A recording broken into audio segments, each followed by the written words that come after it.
My name is Lisa. I'm 35 years old and work part-time. I live with my husband, Mark, and our daughter, Emma.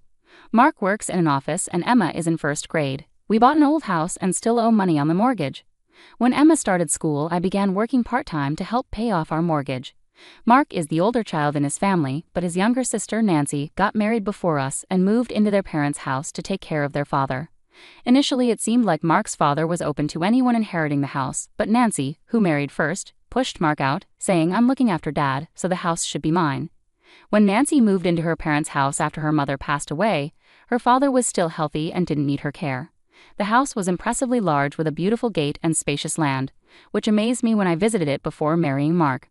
I couldn't help but wonder if Mark's parents were wealthy. During our dating days, Mark didn't seem to come from a wealthy background, so seeing his parents' grand house was a surprise.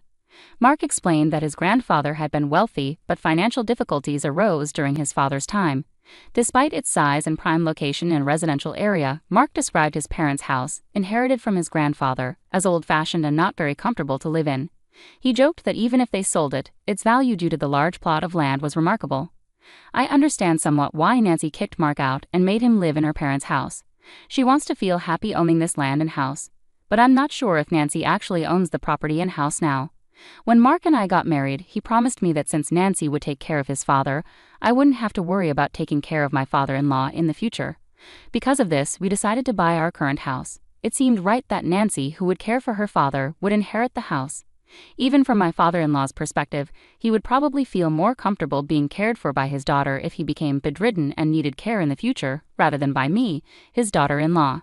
However, when we visit my in-laws' house for Christmas or summer holidays, Nancy seems to treat her father poorly. Even during meals, my father-in-law is treated like he doesn't belong. When Mark or I try to sit with him, Nancy gets angry and says, "Dad prefers to eat alone, so leave him be, don't interfere." After meals, when I visit my father-in-law's room to chat, he expresses his unhappiness with Nancy. "I don't want to stay in this house because Nancy makes things difficult." According to my father-in-law, he always eats separately from Nancy's family and gets fewer side dishes. Despite this, Nancy still takes a significant amount of money from her father for living expenses, even though he lives on a pension. Despite saying she would take care of him, Nancy doesn't do his laundry or much housework. My father-in-law does most of the cleaning inside and takes care of the gardening. Because Nancy ignores her father, even her husband and children who live with them don't treat my father-in-law with respect. When my father-in-law, who doesn't drive, asked Nancy's husband if he could drive him to the horse race track on his day off, he was treated as if his request was absurd. "I'm not your driver. If you want to go to the races, take a taxi. If you have money to spend on horse racing, use it for our living expenses."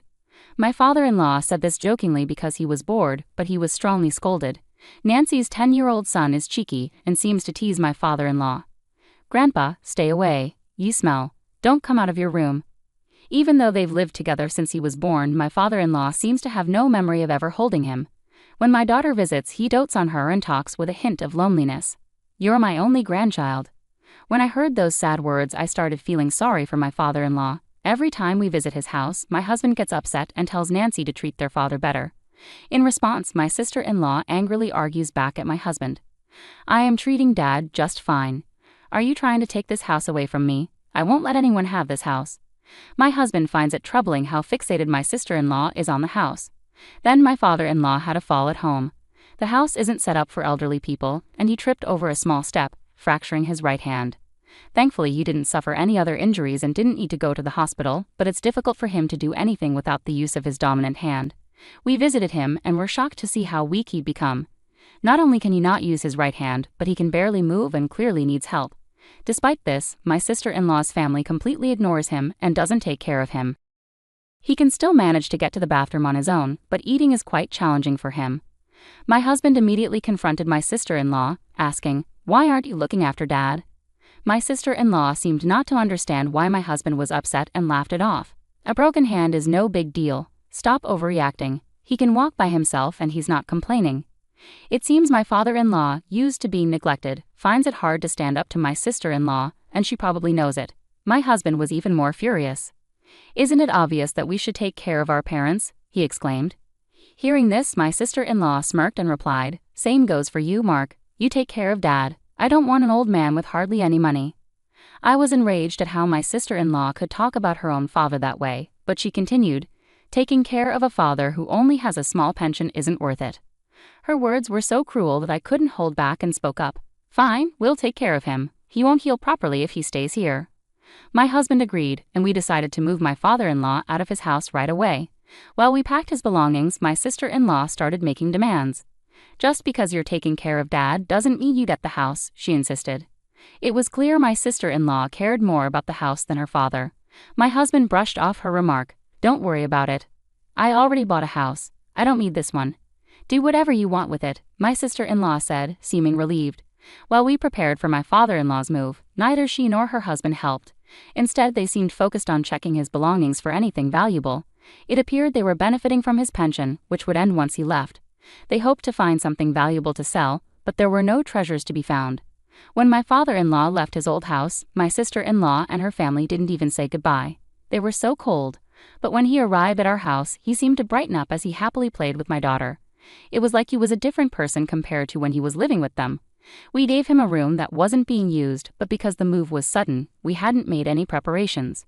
"I'm sorry we didn't know earlier. We could have renovated, added handrails, and removed any steps," I apologized to him.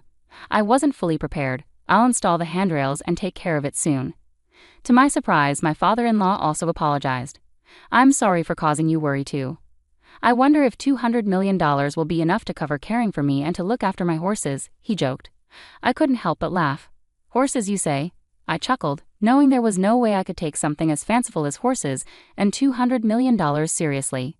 Deciding to play along with his joke, I replied, "I'm not sure how much it costs to take care of horses, but taking care of you will definitely cost more."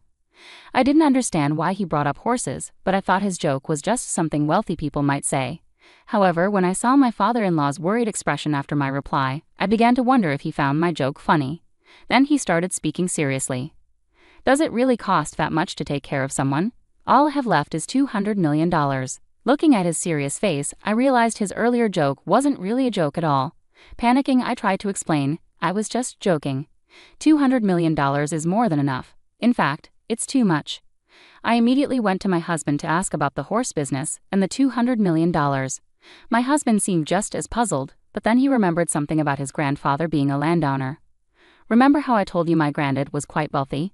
Maybe Dad owned horses," my husband speculated. Together we approached my father-in-law to hear the full story.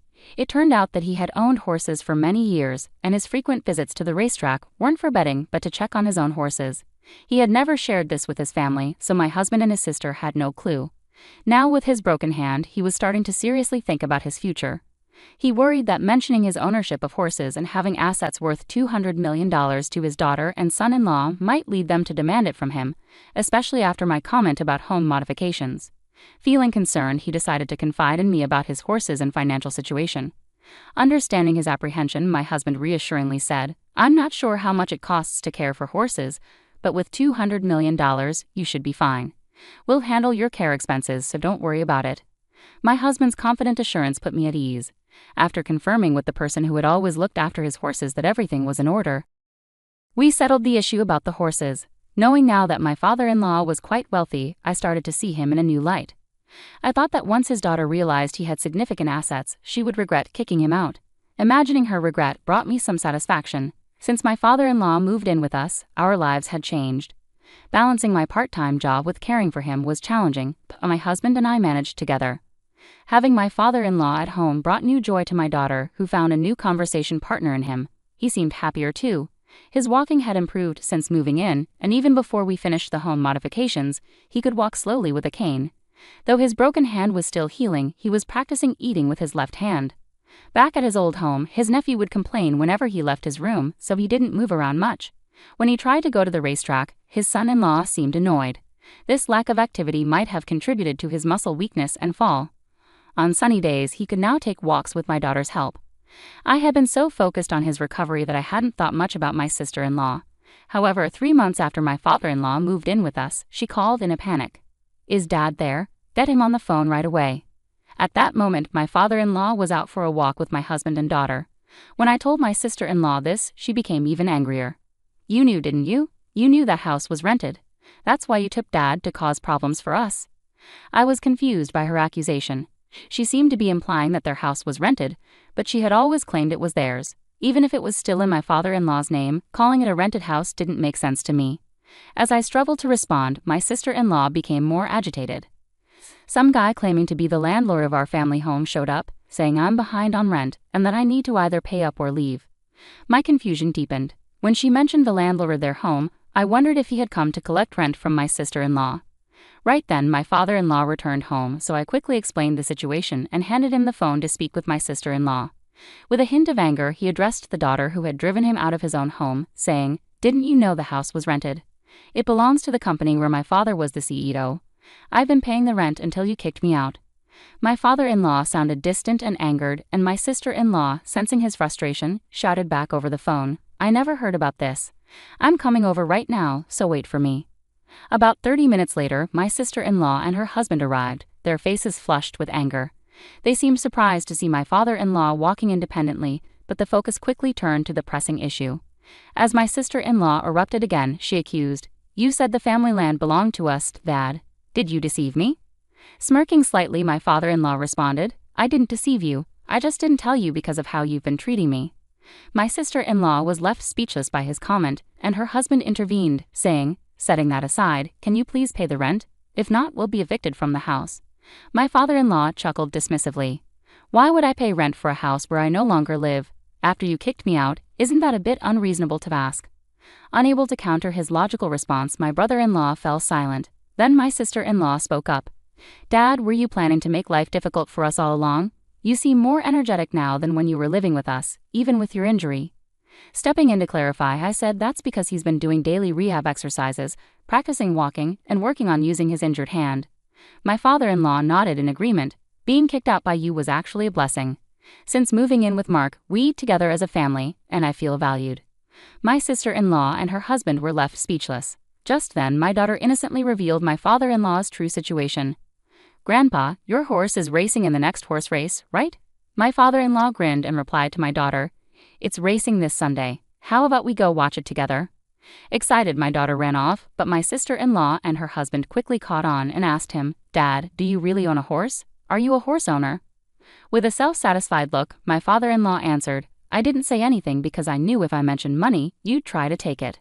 And talking about horse racing always annoyed your husband." Suddenly, my father-in-law's demeanor turned serious. His stern expression sent a chill through me. As he spoke slowly, the tension in the room grew even thicker. "I no longer consider someone like you, who disrespects your own father, as my daughter. I knew you moved in with me hoping for inheritance." Caught off guard by my father-in-law's stern tone, my sister-in-law looked visibly stunned. His final words, "You won't get a single cent of my inheritance," seemed to deliver the final blow. Hearing this, my sister-in-law appeared shocked and staggered. Her husband, who had been supporting her, also seemed defeated. They both slumped their shoulders and quietly left. The rent for my father-in-law's house turned out to be a substantial amount, far beyond what my sister-in-law and her husband could afford. They had no choice but to move out. Neither my husband nor I knew that the house was rented until this incident, and my husband later confirmed it with his father. After leaving, my sister-in-law, who had been careless with money when rent wasn't a concern, suddenly faced financial hardship. Their spending habits proved hard to change, and they relied heavily on credit cards, leading to mounting debt. I heard they moved to her husband's parents' house since they could no longer rely on my father-in-law, but I'm unsure what happened next. Since we started living with my father-in-law, things have been incredibly smooth. Despite his initial injury, his hand healed well, and he regained strength in his legs and hips to the point where he can now manage everything independently. He's become so energetic that he even goes jogging with my daughter. He's truly transformed since we first moved in. Following that incident, my father-in-law has been having serious discussions with my husband about various matters, including planning for the future and even drafting a will. I'm not sure what's in the will, but I suspect he's made arrangements so that his daughter won't inherit anything. What made me especially happy was when my father-in-law paid off the remaining balance of our home loan. We had almost 20 years left on the payments, so I'm incredibly grateful he took care of it ahead of schedule. With the loan cleared, my father-in-law is now considering renovations to make our home more accessible.